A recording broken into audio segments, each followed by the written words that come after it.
Are you pitching freelance clients but are then getting frustrated when you don't hear a response back from those intended or prospective clients? This could be because you're leaving out one of the most important steps in the marketing process, the follow-up. See, very little business is done from a pitch to a proposal where the client will turn around right away and decide to hire you.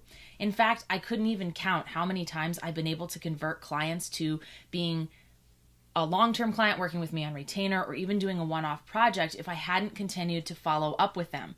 Some people just aren't ready to work with you when they first hear from you. And essentially, you are a stranger online. Even if you have plenty of testimonials and you've been in business for many years, your prospective clients don't necessarily know this. And they might need some time to build up that know, like, and trust factor.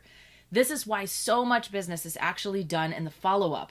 I've actually had a client where I had to follow up with them for well over a year before they were ready to sign.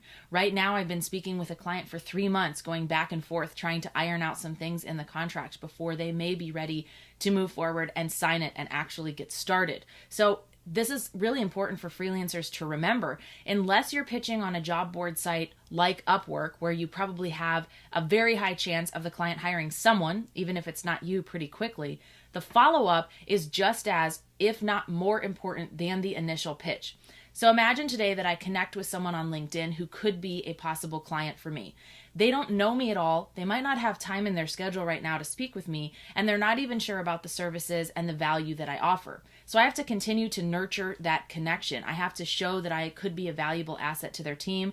I might have to talk to multiple people in the company, and it might take a while for them to even recognize my name. So I add people on LinkedIn as prospective connections, but I don't pitch them right away.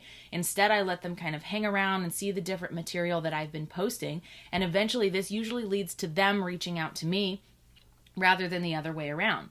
And sometimes it's just not the right fit, and you're not going to convert every single client. But a lot of times this person might have heard of you numerous times before and just wasn't ready to hire you for one reason or another.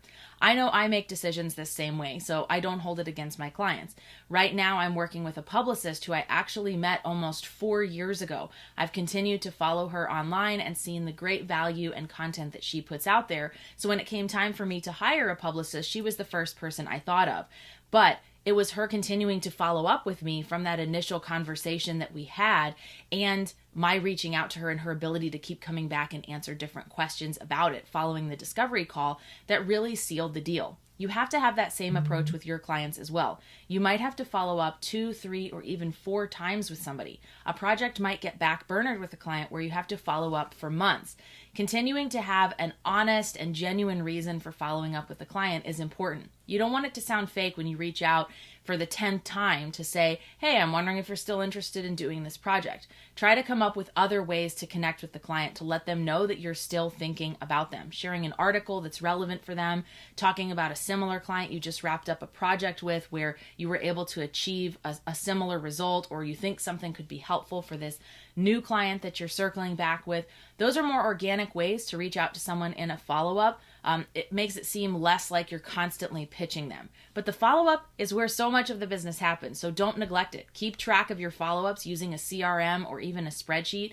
I love using an email tool called Boomerang, which sends messages back into my inbox on a schedule that I decide. You can do that regardless of whether or not the person responds, or set it to come back to you if you never hear anything back. Boomerang is also an amazing tool for tracking who is open. Boomerang, in conjunction with tools like HubSpot, can work really well together for tracking who's opening your emails and making sure you stay on top of your follow-up game. For more resources about building your freelance career, please subscribe to this channel.